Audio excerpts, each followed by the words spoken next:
This is part 3 of a video series called How to Collect Wine Without Going Crazy. In the series, we're looking at which wines you should be buying. Not only the wines you like and want to drink, but those that pair well with virtually any meal you're going to be serving to your friends and family, plus wines that you should lay down or collect, keep on hand. Now, the whole series will include categories of wines by price, nation, region, and varietals. Also determining your capacity, finding your financial sweet spot, layering your wine, and 6 basic tips for putting it all together. Whether you're shooting for 48 bottles or 4,800, in this episode we're going to look at 2 different things related to balancing your wine collection. Plus there will be an important example and summary at the end. By the way, at any time, if you like what you hear, click like and consider subscribing. The subscription is free, and also hit the little bell so you'll be notified when there's a new post.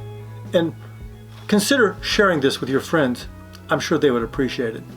Okay, here we go.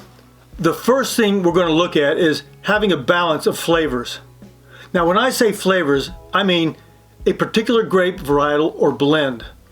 As an example, Pinot Noir is a single variety or varietal of grape, and Bordeaux wine is produced from a blend of grapes. Both of them have unique flavors. They offer a different taste profile and go well with different occasions. A solid wine collection will feature a variety of flavors. That way, you're well prepared. There are thousands of grape varietals and blends on the market. Ideally, what you don't want to do is get out of balance with one varietal or one taste profile. The second thing is style. Okay, so this is really where you choose specifically which flavors are best for you. Style includes a lot of factors like the growing region, which is a big factor, plus winemaking techniques, the presence of bubbles, and residual sugar, which is how much sweetness or dryness is in the wine. But practically speaking, style has to do with the weight, boldness, or body of the wine. With wine, the boldness is either light or medium or full. This refers to how heavy it feels in your mouth. One way to think in terms of body is to use the texture of milk as a comparison. Think of the difference between skim milk, 2% milk, and whole milk. Skim milk is light-bodied wine. 2% milk is medium, and whole milk is a full-bodied wine.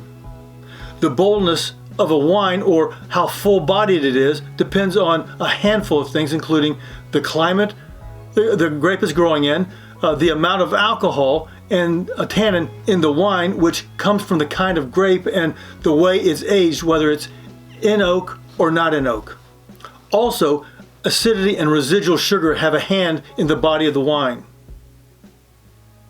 So, the cooler the climate, the less tannins and the lower alcohol means the wine will be light-bodied. On the converse, the hotter the climate and the more tannins and the higher alcohol produces a bolder, fuller-bodied wine. By the way, to give you a jump start on the wine's body, by law, the percentages of alcohol have to be written somewhere on the bottle.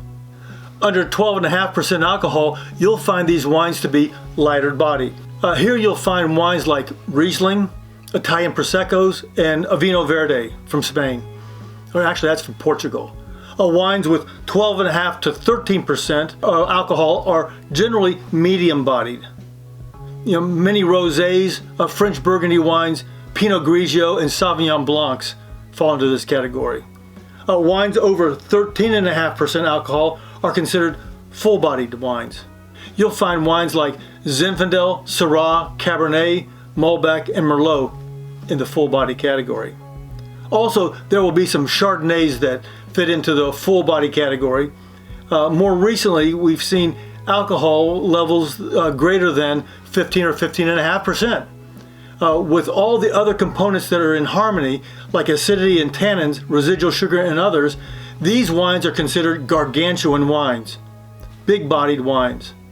To get a better handle on the important components of a wine and how they work together, you ought to check out my video, How to Taste Wine Like a Pro, the components. Wow, we've covered a lot of ground in a short amount of time. Has this information been helpful? If it is, please let me know, or just write balanced in the comments below. Okay, back to style and your wine collection. You're going to want wines with a varied range of body. You'll find that if your guests or friends are newer wine drinkers, they'll probably lean towards lighter bodied wines. Additionally, these pair better with lighter foods. Now, when it comes to the different bodies of different wines, let me quickly walk you through some of these. Here on the chart, I have them listed from light to full bodied. I'm listing a number of wines that you may or may not have heard of. If you're starting a collection, it's time to start hearing about and tasting some of these wines. As you start shopping, you'll find that several of these wines, when they're not aged in oak, are lighter bodied, and when aged in oak, they become more medium or even full body wines. By the way, this holds true for white wines and also reds.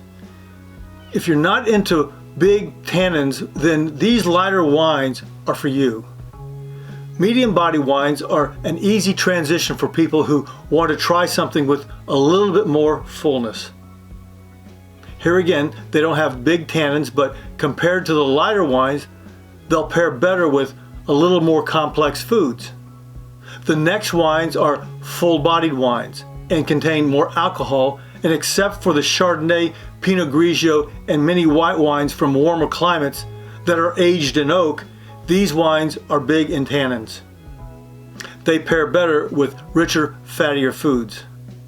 Folks, if you want a copy of this list, we'll put a link in the description below so that you can download it for your future reference. So, here's what I suggest. Have this list and look it over. Ask yourself, what are the taste preferences of my family and friends, and which foods do I enjoy serving most often? Then stock your wine storage with many of the styles of wines that match your answers. Remember, there's no one size fits all, but I do recommend having a nice balance. Try to have wines from every category on today's chart. Well, there you have it. Everything you need to know about balancing your flavors and style of your wine collection. Well, almost. Hang in there for a quick bonus at the end where we'll take a quick look at an example of what your wine collection might look like. But first, thanks so much for investing the time to watch this video. If you got something out of it, let me know in the comments below. Over the next few weeks, we'll be releasing the rest of the series. By the end, you'll end up with guidelines for the size of your collection, the price of wines, a balanced approach to its taste profile, and much more. So, consider subscribing and hit the little bell to be notified when there's a new post. You really don't want to miss these.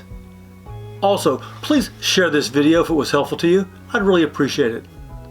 Alright, are you ready for the bonus? We're going to take a quick look at what your collection might look like. Now, if you watched episode 1 of this series, then what I'm going to say and show you will make sense. If you haven't, it'll probably not make so much sense. I really do recommend that you pause the video and check out that one first. Whether it's light-bodied whites or full-bodied reds or anything in between, your financial sweet spot needs to be applied to your entire collection. This means that each flavor needs to be purchased according to the formula you've established, the 3 tiers and their percentages. Again, you can learn how to establish your formula in episode 1 of this series. Here's the exception: champagne and sparkling wines.